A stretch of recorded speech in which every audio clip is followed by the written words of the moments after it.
Walking home through the golden fields, thinking of you at dusk. The sun was already leaning low when I closed the wooden gate behind me.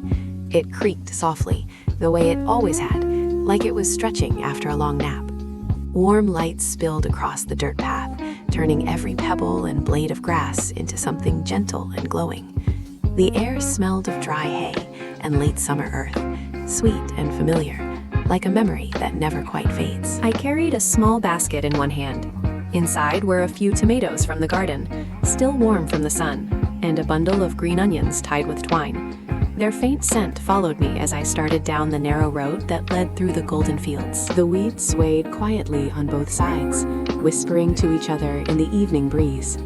Each step made the dry soil puff softly beneath my sandals.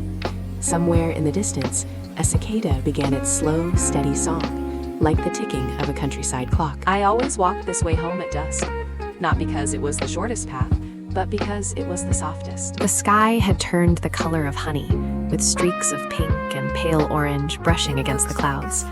I looked up and thought of you, how you used to walk beside me here, pointing out the shapes in the sky, laughing when the wind tangled your hair. It looks like a sleeping cat, you once said, pointing to a cloud drifting lazily overhead. Now the path was quiet, but the memory still walked with me. At the edge of the fields, I stopped to rest by the old wooden fence. The wood was smooth from years of sun and rain, warm under my palm. I watched the light move slowly across the hills, like a soft blanket being pulled over the land. A small brown bird hopped along the fence post, tilting its head at me before fluttering away. Its wings made a gentle whoosh in the air. And then the evening was still again.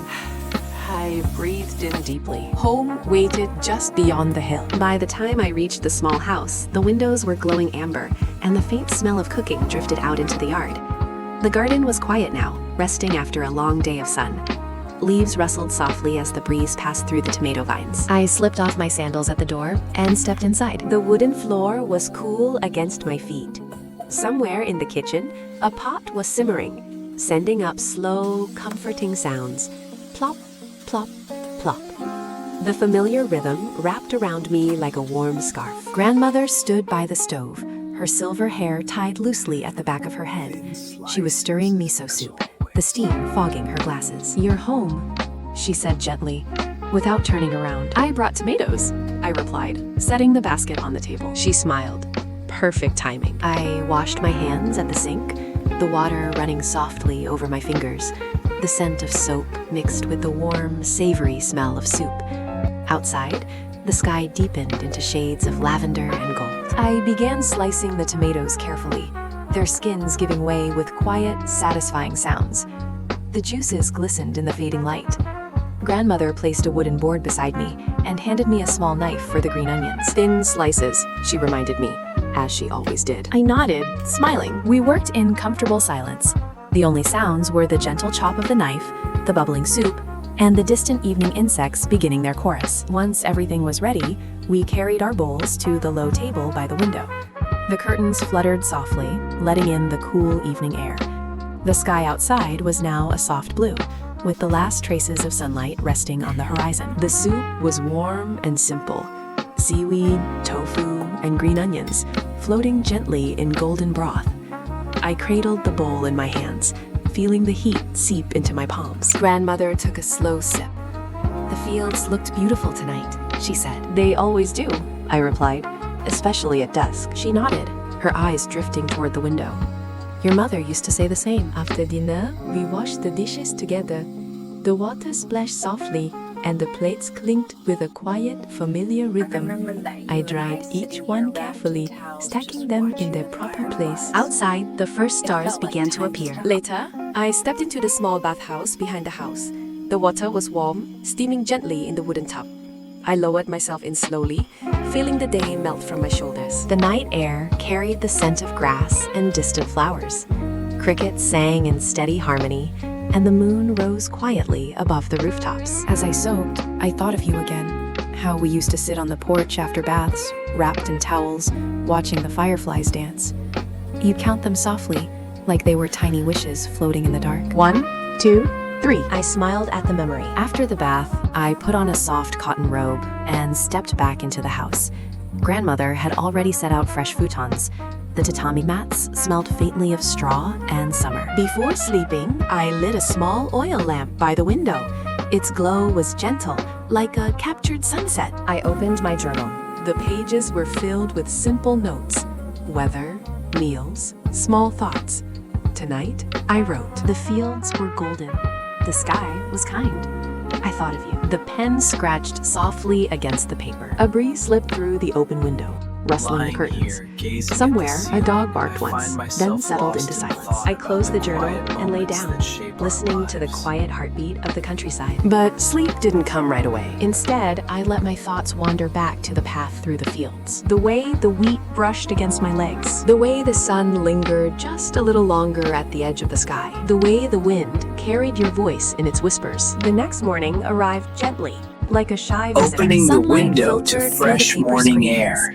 painting The soft birds are squares of chirping gold outside. on the floor. Birds chirped in the distance, their songs light and cheerful. I slipped out of bed and opened the window wider. Cool morning air flowed in, carrying the scent of dew and fresh grass. In the kitchen, Grandmother was already awake, kneading dough for bread. Her hands moved slowly and patiently, folding the soft mass again and again. "Good morning," I said. She smiled.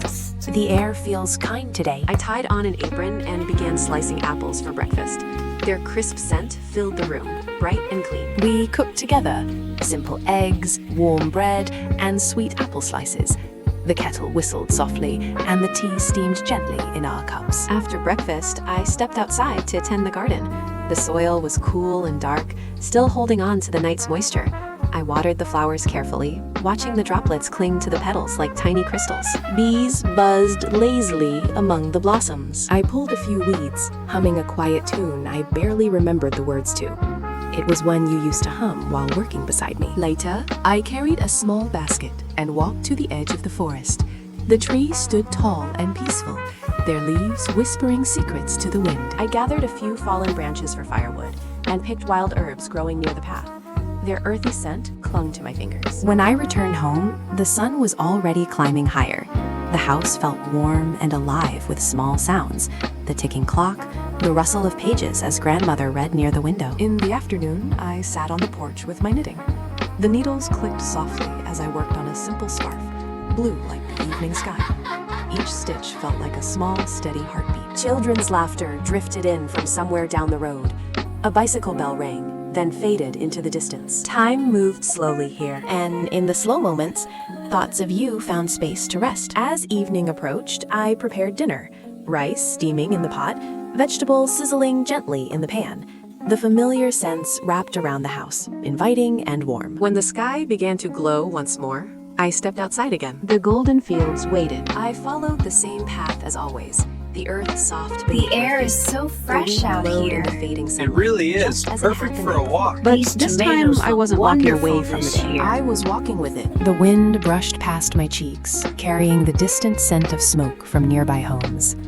Birds settled into the trees, their songs slowing into sleepy murmurs. I stopped at the fence again and looked toward the horizon. The sun dipped low, painting the sky with colors too gentle to name. And for a moment, I felt you there beside me. Not as a memory that hurt, but as one that warmed. I closed my eyes and let the breeze carry my thoughts. The fields whispered, the sky listened, and dusk held everything in quiet gold.